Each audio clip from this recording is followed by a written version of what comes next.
नमस्कार दोस्तों, एस्ट्रो मनन में आपका स्वागत है। मैं आपका दोस्त अशोक अग्रवाल। आज का जो मैं विषय आपके साथ लेके आया हूँ वो मेरी रिसर्च और अनुभव पे बेस्ड है। तो हमारी आदत है कि जब भी कोई खाली समय मिले तो क्योंकि जैसी प्रॉब्लम्स आती हैं मेरे पास या जैसे लोग आते हैं तो उनके बाद भी दिमाग चलता रहता है कि यार ये प्रॉब्लम किसी तरह कैसे ठीक की जाए या इसके पीछे कारण क्या है। तो जैसे आजकल की जो आम समस्याएं हैं कि संतान का ना होना, संतान हो तो उसके बाद उसका पढ़ाई में मन ना लगना, संतान का जिद्दी हो जाना, पढ़ने के बाद नौकरी ना मिलना, नौकरी मिलने के बाद प्रमोशन ना होना, उसके बाद शादी ना होना, शादी में विलम्ब, शादी हो जाए तो संतान होने में विलम्ब, और घर में कला क्लेश का रहना, घर में औरतों की आपस में लड़ाई, घर में बार बार बीमारी आना। इन सब के लिए एकमात्र उपाय जिससे कि मैंने अनुभव किया, अपने घर में भी किया और लोगों को भी करवाया, जिसका कि जो रिज़ल्ट था वो बड़ा पॉजिटिव आया और बड़ा ही अचंभे वाला रिजल्ट है। और एक मात्र उपाय, बहुत छोटा सा उपाय, एक दिन का उपाय, ध्वजा दान। किसी भी मंदिर में आप ध्वजा लगा दीजिए। जो मंदिर के शिखर पे झंडा लहराता है वो झंडा आप मंदिर में लगाइए अपनी कामना के साथ। जो भी आपके घर, जैसी जो मैंने समस्याएं बताई हैं इनको लेके 100% इसका रिजल्ट मिलता है। तो हमने क्या रिसर्च किया इस पर, ये जो झंडा है तो झंडे का पहला देखा कि झंडा केतु का प्रतीक है।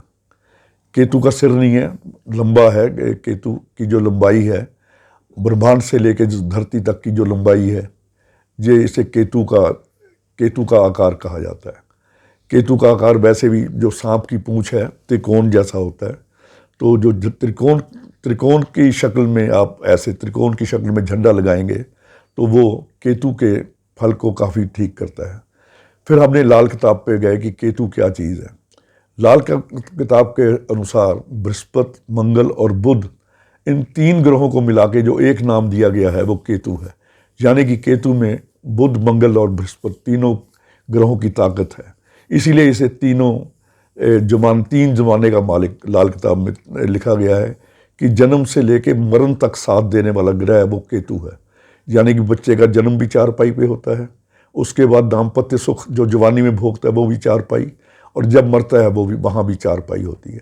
जो जिस अर्थी पे जाता है, जो फटा होता है शमशान वाला, वो भी केतु होता है। यानी कि जन्म से लेके मरण तक साथ देने वाला ग्रह केतु है। तो उसमें वैसे भी बृहस्पति, मंगल और बुध की शक्ति है, क्योंकि बुध का बचपना, 3 जमाने का मालिक मैंने कहा है, मंगल की जवानी और बृहस्पति का बुढ़ापा, ये तीनों ग्रह इसके साथ अपनी शक्ति मिला के रखते हैं। इसलिए जो केतु ग्रह है ये बड़ा ही प्रभावी ग्रह है। और देखिए, और जो आर्टिफिशियल केतु बनता है वो कैसे बनता है, चंद्र और शनि की युति हो या आमने सामने हो तो ये नीच केतु बन जाता है। शुक्र शनि साथ हो या आमने सामने हो तो ये उच्च केतु बन जाता है। यानी कि चंद्र शनि, शुक्र शनि, बृहस्पति, मंगल, बुध, इतने ग्रहों के मिलने से, यानी कि 5 बड़े ग्रह हैं जो जब ये आपस में मिलते हैं तो किसी न किसी प्रकार केतु का जन्म होता है। तो इस प्रकार अगर अकेले केतु का हम उपाय करते हैं तो इन 5 ग्रहों के जो जिन चीज़ों के कारक हैं, शादी के, विवाह के, प्रमोशन के, इसमें बोलो वो हमारा एक ध्वजा दान से ही ठीक हो जाता है। ये मैंने काफ़ी इस पर रिसर्च की और इसको आजमाया अपने घर पे भी, अपने रिश्तेदारों पे, अपने क्लाइंट्स पे। तो मैंने जो इसका फल देखा या रिजल्ट देखा वो अति उत्तम देखा।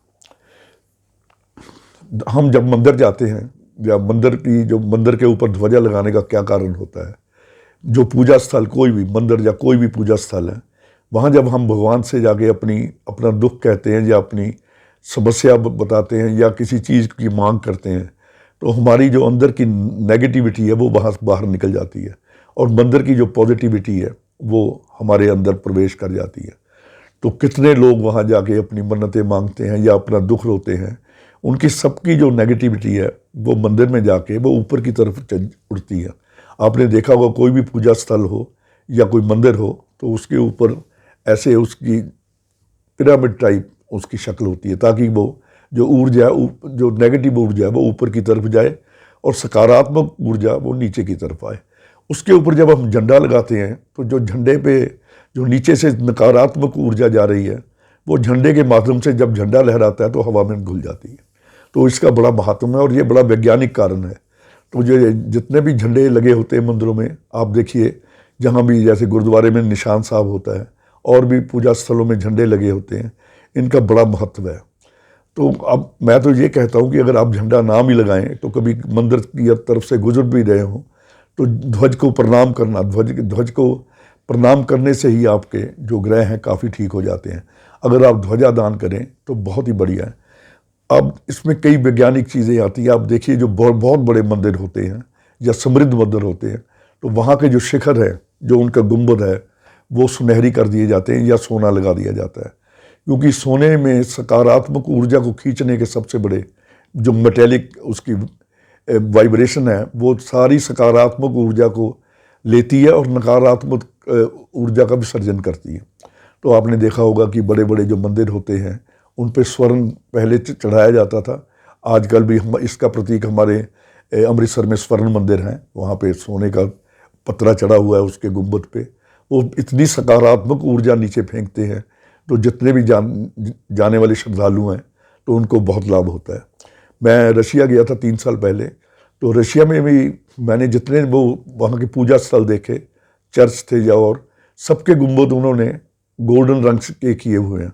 हो सकता है कोई मेटल हो, दूर से देख बिल्कुल सुनहरी गुंबद हैं। 90% वहाँ पे मैंने देखे जो चर्चिस वगैरह होंगे या उनके पूजा स्थल होंगे, उनके जो गुंबद हैं वो सुनहरी हैं मॉस्को में। तो वहाँ से फिर दिमाग में आया कि ये जो सकारात्मक ऊर्जा को खींचने के लिए ये जो गोल्डन रंग है ये बहुत ही अच्छा होता है। तो आप अपना जो ध्वजा दान करके, जैसे मैंने कहा नौकरी में आपको नौकरी नहीं मिल रही, पढ़े लिखे हैं, नौकरी मिल गई तो प्रमोशन नहीं हो रही, शादी नहीं हो रही, संतान नहीं हो रही, विवाह में देरी हो रही है, बार बार आपके घर में कोई बीमार हो रहा है, घर में कलह क्लेश रहता है, तो आप ये जो झंडा है इसका दान जरूर करिए।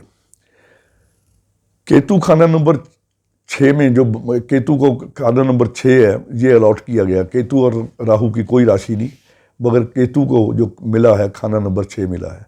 खाना नंबर 6 से हम नौकरी भी देखते हैं, खाना नंबर 6 से हम बीमारी भी देखते हैं, खाना नंबर 6 से हम कर्जा भी देखते हैं। तो खाना नंबर 12 में केतु उच्च हो जाता है, खाना नंबर 6 में नीच है।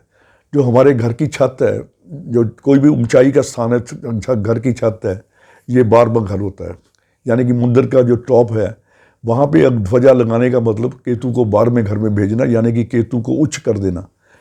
केतु कहीं भी बैठा हो उसको उच्च करने के लिए ये ध्वजा लगाना ही काफ़ी है। और खाना नंबर 6 बुध का भी है। खाना नंबर 6 में बुध, यानी कि बच्चे पढ़ते ना हो, पढ़ाई में देरी होती हो, तब भी ये ध्वजा लगाने से इस चीज़ का फर्क पड़ता है।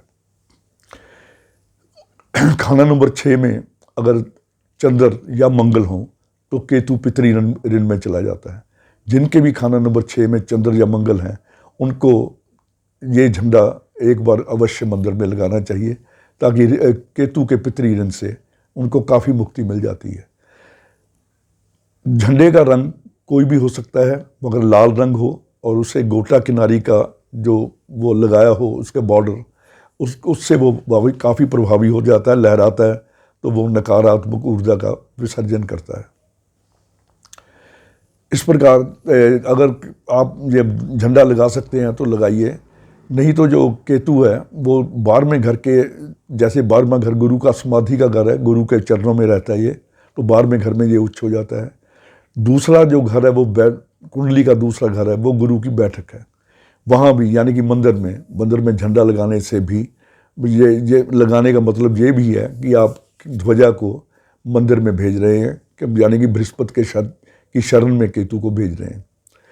अगर झंडा लगाने का आपसे कोई प्रोविज़न ना हो या ऐसी जगह रहते हो या जहाँ पे ये चीज़ आपको मुश्किल होती हो, तो केतु की खुराक यानी कि कुत्ते की खुराक, जिसमें क्या होता है 5 चीज़ें होती हैं, आटा, घी, नमक, चने की दाल और गुड़। ये चीज़ें आप संक्रांति के संक्रांति अगर मंदिर में ये चीज़ें भेजते हैं 5 चीज़ें, तब भी आपको जो केतु के जो परिणाम हैं, जो आपको मैंने वीडियो की शुरुआत में बताया, नौकरी का ना मिलना, प्रमोशन का ना होना, विवाह में देरी, बच्चों का ना पढ़ना और घर में बीमारी और क्लेश का रहना, इनका एकमात्र उपाय ध्वजादान। अगर वो ना हो सके तो ये संक्रांति को, जो कुत्ते की खुराक को मंदिर में रखना। ये रिसर्च बेस्ड मेरा ये आज का विषय था। आप करके देखिए, अगर किसी भी चीज़ से कोई चीज़ आपको तंग कर रही है, मुझे ये पूरा विश्वास है, पूरा आप भी विश्वास के साथ करिए तो आपको लाभ अवश्य होगा। आज बस इतना ही, कल किसी नए विषय के साथ फिर उपस्थित रहूँगा। तब तक के लिए नमस्कार, धन्यवाद।